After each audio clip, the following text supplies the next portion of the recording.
was speaking about the Indian economy and the kind of tax relaxations that it has seen, the kind of reforms that our economy has seen, whether it's related to Make in India and several other policies. He said that Russia and India will not have to wait until 2030 to hit the 100 billion mark in India-Russia trade. And that is something, if you remember, has been reiterated by Minister Piyush Goyal as well. He was speaking at an India-Russia forum, and he stated yesterday that trade, mark of 20 or 30 billion dollars that we were looking at, it's already been crossed, and it's currently at 70 billion dollars. So perhaps it's in that context that the Prime Minister mentioned. Of course, on the areas of cooperation, he did mention about working on new opportunities in the civil nuclear sector. He did also speak about exports in marine and dairy sector. He did speak about EV manufacturing, given the fact that India is putting in a lot of effort on EVs and clean energy. So, of course, that is going to be an area of interest. And, of course, vaccine development, like you rightly stated, that is also something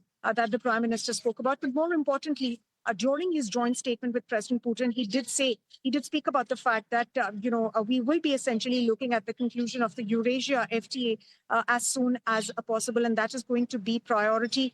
And the fact that tariff and non-tariff barriers are currently being reduced. So overall, Ankita, if you really see the sense that we're getting from multiple of these engagements and announcements, is the fact that both the sides, India and Russia, are essentially looking at increasing collaboration and cooperation. Energy remains a big, pressure point, given the fact that we're facing additional 25% tariffs from the United States. But the Prime Minister today made it amply clear that energy cooperation is one of the pillars of Russia-India ties. And then President Putin also spoke about how that collaboration can be increased. And of course, Russia will be keen to sort of supply fuel, keen to supply energy and cater to energy needs. And he stated that Russia is a reliable supplier of energy. Before we let you go, one question, the very important question. I mean, I think that is something everyone was watching out for, was the word that was to come out on oil and energy. And clearly, it's a very strong message that both the state heads have given out, that the deal remains intact and the bond is strong. There is no such news of perhaps reducing any oil imports, or for that matter the energy supply, because that is a pain point as far as the US tariff hangover is concerned. Yes, so we are yet to await the joint statement. A joint statement is yet to be released by the Ministry of External Affairs in terms of what are the kind of joint outcomes that both the countries are looking at. But Ankita, very categorically and clearly, the President stated that energy partnership with Russia is a reliable partnership, a reliable supplier of energy, and that Russia is ready to continue shipments of fuel. Now, when you talk about energy, it includes a whole spectrum. It not just includes oil and gas, but it also includes other sectors, including nuclear energy, upon which he stated that 4 nuclear energy projects are currently under construction. And of course, Russia will help meet India's needs for clean energy as well. So that is currently taken care of, India sending out a strong message. And the fact that President Putin also stated that India and Russia are also on common grounds on the fact that we follow a very independent foreign policy. We respect each other's sovereignty, and we are promoting and defending a multipolar world order, whether it is here at the India-Russia Forum or at the SU Summit or at the BRICS Summit. So that is essentially the messaging that's going out to the rest of the world, that Russia-India ties are intact. They are on solid footing. In fact, they're looking at increasing our cooperation with Russia in several domains: nuclear energy domain, EV domain, auto domain, and of course, all the MOUs that we have also signed. Those also give a clear indication of the kind of sectors that we're ready to cooperate and collaborate on. If you speak about the MOUs, well, there were several MOUs in chemicals and fertilizers. Right, Sumita. The cooperation and exchange for free arrival of information and goods. Yes, as Sumita was pointing out, it is not just one sector, but various sectors where Prime Minister Narendra Modi detailed that India and Russia can work together, be it textile, be it EV manufacturing, or be it nuclear sector. But to understand the dialogue in detail, what Prime Minister Narendra Modi said, and we have with us Indrani Talukdar as well as Jayant Dasgupta. Mr. Gupta, I want to understand from you first.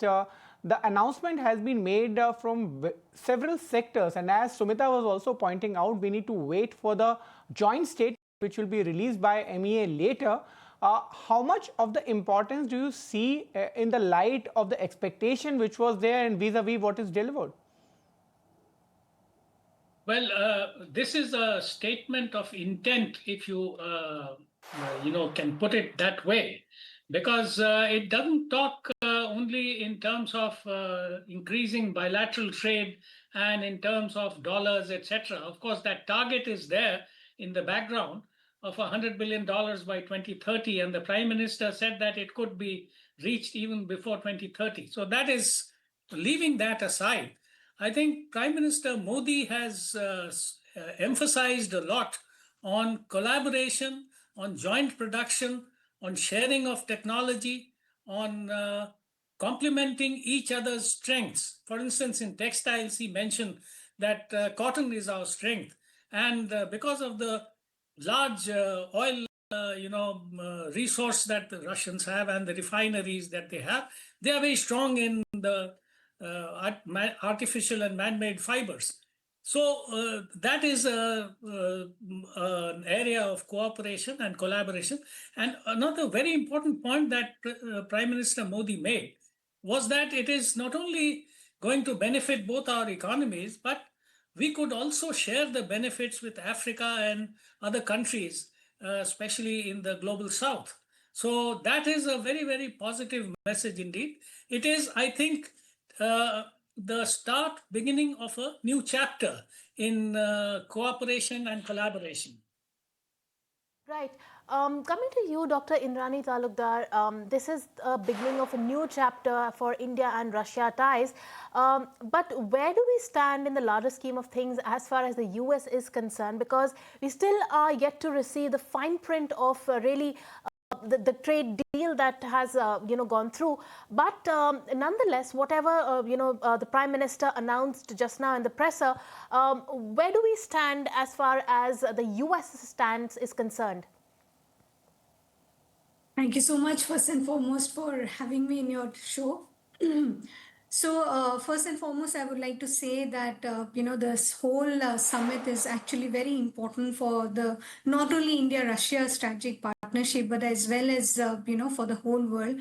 And each one of us will agree to it that like today, the White House and in fact in Beijing also, everyone will be glued to the TV screens to see how and what kind of agreements and the discussions are happening between Mr. Modi and Mr. Putin. So coming to it, if you see one of the very important points which Mr. Putin has shared, and it is definitely regarding to the energy aspect, that Russia will see to it that India receives uninterrupted shipments of fuel or energy. And he also pointed out that US cannot say anything to India because US itself is importing nuclear fuel from Russia. So I really feel that it's a very important statement which has been made from Russia, and India has also been very clear that it is not going to bow down in front of any kind of pressure, be it US or any other country. So I really feel that India is in a very strong position, and yes, definitely they will try to, diplomacy will be at its best, including with US, because India has always maintained, that it wants to have good relationship with everyone, but at the same time, we will always focus on the strategic autonomy of our own interest, like our own national interest, and Mr. Putin has really supported it. So I feel we are in a good this thing, and it's a very strong messaging which has been gone to US as well. Over to you. Indeed, strong messaging which has gone to US, and not only US, but the leaders at the world stage, and particularly US and China, as you pointed out. But help us understand, how does it actually work out? Because as even Jayant was pointing out, it seems like more of a statement of intent, whereby Prime Minister Narendra Modi detailed what all can be done. Now, as a next logical step, do you think leaders sit down and then frame out that these are the areas where we sign a deal? So, like if you have seen, even our external affairs minister, he has made many visits, including from both sides, in the last 6 months, because there is this open communication channel where they have really started working, how to look into the things. Like for an example, because there is this imbalance in the trade between India and Russia, so there are two new consulates which has been opened recently during EM's visit, few weeks back before Mr. Putin has arrived in India. One in Kazan and one is in Yekaterinburg. So what I'm trying to say is that both sides are also working simultaneously to see to it that, even if there are pressure from US on the tariffs and all, things should not stop between India and Russia. Like trade has to keep going on. The energy security aspect should be absolutely protected. And, as I said that, sorry. As you were mentioning about the areas, but a few of the areas which caught my attention was EV and manufacturing, which Prime Minister Narendra Modi detailed. And now auto is something which was not expected to be part of the discussion. Do you think that this is kind of a silver lining in the kind of areas of discussion which were there between India and Russia? Yeah, actually, in fact, the automobile aspect had come during the discussions. Even if you have seen yesterday's discussions from the Commerce Minister Piyush Goyal, even he has spoken about certain areas where both India and Russia could work into, and automobile is one of the areas apart from the EV and all. So also there are talks which has gone into heavy commercial vehicles as well. So there are areas, and I think this is a good area to expand the trade between India and Russia. And I feel if we work towards that the imbalance which is happening regarding India export to Russia, that will actually get addressed. That's what my feeling is. All right, Dr. Indrani, thank you so much for taking the time out and joining us and weighing in on the India-Russia dialogue. We will let you go on that note, and we'll keep getting you more updates on the India-Russia dialogue through the day. But for now, it's a wrap on this edition of News Now. Ankur and I will take your leave. Thank you so much for tuning in. In association with Genera Central Insurance, आपका lifetime partner to protect everything you love. In association with World Gold Council, Gold ETF, it's आज का gold. In association